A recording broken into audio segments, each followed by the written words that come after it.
Hey, I'm here with Jim Earl and Ron Placone, and we're talking about the resistance. You know, the resistance that doesn't exist.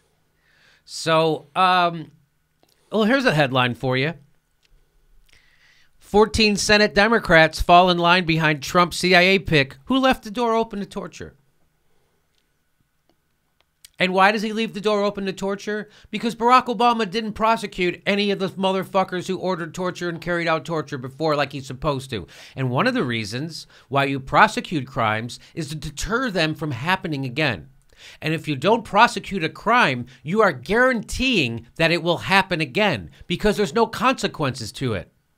That's why Donnie Tanahans was able to run by saying, I'm going to do waterboarding and worse.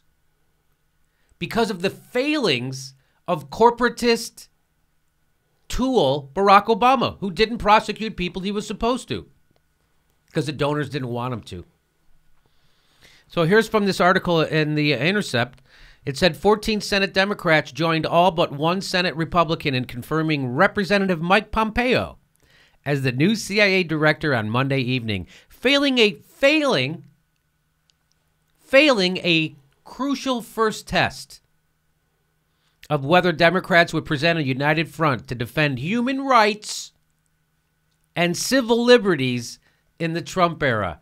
No, they aren't. They didn't provide a united front to protect civil liberties and human rights during the Obama era, and they're not providing a unified front in the Trump era. These guys have got to go. I don't know what to tell you. You know, these are I hope Cenk Uygur is about primarying corporate Democrats. I think that's fantastic with the Justice Democrats. He's all about getting corporate money out and all this stuff. This is just your run-of-the-mill, weak-kneed frickin' Democrat. No spine. There's no opposition party in America. There was 6 million people out in the streets on Saturday, and did anybody tell their senators to provide a united front and fight for civil and human rights? It's easy to be mad at Donald Trump. It's easy to get outraged at Donald Trump. You know what it's harder to do is to be just as outraged at the people who go along with them. Just as outraged as the people who set the table for this. To be just as outraged as the people who did the same things behind closed doors. Well, if Democrats aren't opposing every single thing Donald Trump does, like hand and foot, like kicking and screaming, then they're just straight up not doing their jobs either. Because, I mean, when Obama won in '08, like the Republicans resisted at every point. And this was a guy that was popular, that won by a lot. Donald Trump lost the popular vote. We always talk about that. They should be every single thing they should be opposing. And if they're not, then it's like, well, you're not doing your job. Like, you're just, it's a show. I would say what Bernie Sanders does. Hey, you got a good idea? I'm all for it. If you got a bad idea, like making Pompeo the CIA, I'm going to oppose it. That's what I would do. You're cool with torture? No, that's a war crime. You're not fit to sit in that seat. And it's okay. They're going to pass anyway. But this is how the Democrats make the Republicans pay for not allowing Barack Obama to appoint a Supreme. For a whole year, they blocked Barack Obama's Supreme Court nominee. Wouldn't even give him a hearing. Here are the Democrats making him pay the price by confirming all their nominations. It's just part of a strategy. This is their pragmatic strategy, right? Is that what this is, Jim? Yeah, it's pragmatic. Yeah, they're giving people the benefit of the doubt, and they're gonna come. They're gonna come from behind. They're gonna outflank them with a surprise move. Later on. So we're going to do more stories about this. It's not only Pompeo who's pro-torture. Well, here's more about him. He's a far-right Kansas Republican who was in the past defended CIA officials who engaged in torture, calling them patriots. Last week, he left the door open to torture by acknowledging in his written responses to the Senate Intelligence Committee that he would be open to altering a 2015 law prohibiting the government from using techniques not listed in the Army Field Manual.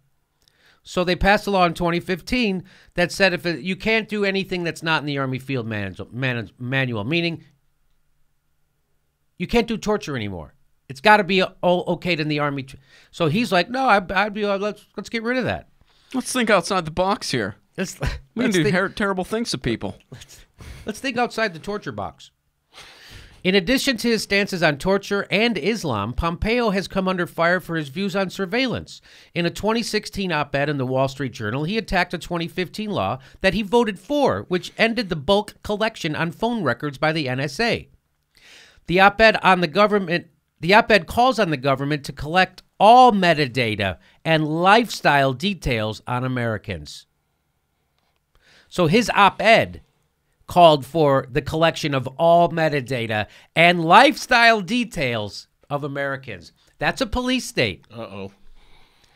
So, as Critchhazard says, when the government knows every telephone, every text, and every email you send, every communication you make, when they know what you're buying, when they know everything, that's not liberty.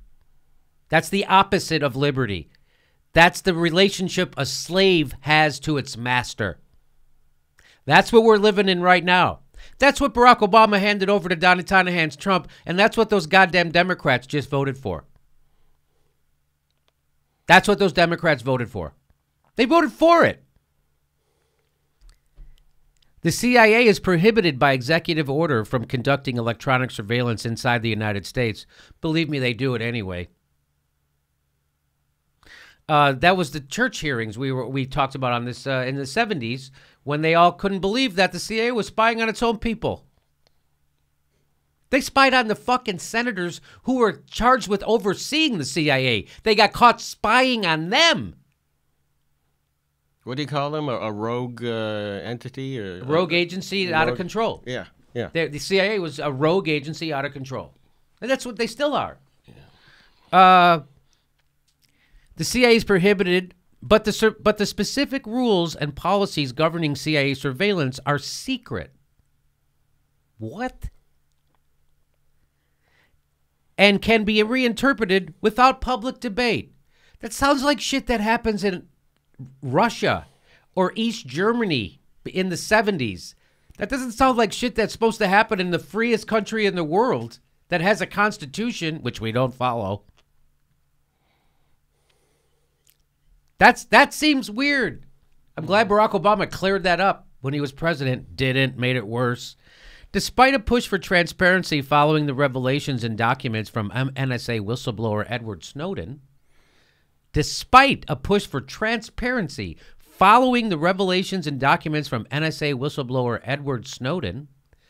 Obama administration did not declassify a secret legal opinion about the CIA's collection of financial records. So much for transparency, huh? Did not declassify a secret legal opinion about the CIA. Did not. Secret legal opinions. Isn't that funny? There are secret legal opinions. That's Kafka-esque. Secret. That's not Kafka-esque. That's Kafka. Yeah. There's no esque there. No. And Barack Obama, A-OK.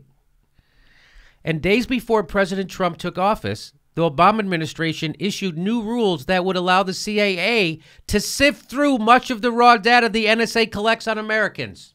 So it's supposed to be illegal for the CIA to spy on us, but Barack Obama went and made it okay for the CIA to go ahead and get the data from the NSA to basically spy on us. And now Pompeo can spy on us. And who do they want to spy on? They want to spy on activists, people who they think might get people out against them. He's a far-right Republican that wants to know about your lifestyle. That's scary enough. Just all that put together. And the Democrats voted for him. They're really making the Republicans pay a political price for obstructing Barack Obama's Supreme Court nominee for a year, aren't they? It's typical bullshit Democrats. Typical. You know, Cenk Uygur's got the Justice Democrats, and they're going to try and find better ones. Good luck. I hope so. These Democrats are pathetic. I don't know what the answer is, but it seems like the Democrats are bent on being the problem. It really does, doesn't it? It doesn't seem like they're getting any better. You see the DNC meetings, you see that they're still talking about taking money from Wall Street. So when they say we can't bring a spoon to a knife fight, what they mean is we have to keep doing what we've always done. And I don't know if you noticed, the Democrats are wiped out. Coast to coast, every level of government, state houses, governorships, Congress, Senate, presidency, they're wiped out. And their big idea is to keep doing the shit they've always been doing. That's Tom Perez's big idea.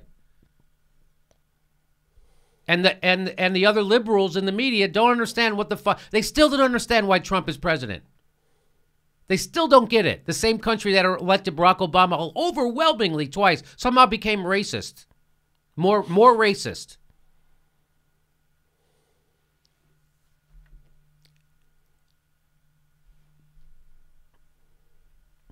On the Senate floor Monday, Senator Wyden called Pompeo the wrong man for the job. On issue after issue, Wyden said the congressman has taken 2, 3, or 4 positions, depending on when he says it and who he's talking to. He has done it with surveillance, with torture, with Russia, and a number of other subjects. He added, Congressman Pompeo does not seem familiar with the broad consensus that torture, in addition to being illegal, immoral, and contrary to our national values, does not work. Talk about being out of touch. Sheesh. But Virginia Democrat Mark Warner, the ranking Democrat on the Intelligence Committee, said on the floor that although he does, quote, not agree with some of the views that Congressman Pompeo holds, he, quote, convinced me that he will follow the law banning torture. He said he'd be a nice guy. I'm okay. Trump has nominated a lot of people with very similar personality characteristics as he. You know, the hucksterism, lying here and there to people, depending on their questions and their positions, just to make them feel better. You know, they did the same thing with Carson, with Pompeo. They all have differing positions depending on who's asking them the question. Yes, they all do. That's a huckster. That's a used car salesman. Here's Margaret Huang, executive director of Amnesty International USA, called the confirmation vote a clear sign that Congress has not done enough extreme vetting of President Trump's nominees' views on human rights. She continued, while Pompeo sailed through his confirmation hearing, his written answers to the Senate's contradict his earlier testimony and could lay the groundwork for the agency to return to torture and secret detention. Torture is a war crime and grave human rights violation. You want to know who all the Democrats were who voted to confirm Pompeo? Joe Donnelly of Indiana, Dianne Feinstein of California, who isn't answering her phone and her voicemail is full. Yeah, I tried to call her last night. And I saw somebody on Twitter today, some genius on Twitter said, why isn't she answering the phone? And I said, well, because she doesn't work for her constituents, knucklehead. She works for her donors. She doesn't care. And then that guy responded, false. That's someone who still believes in the person who won't answer their constituents' She likes phone me. call. You don't know. You don't know. Maggie Hassan of New Hampshire. Heidi Heitkamp of North Dakota. Tim Kaine. Worst VP pick ever. Tim Kaine of Virginia. Amy Klobuchar of Minnesota. Joe Manchin of West Virginia.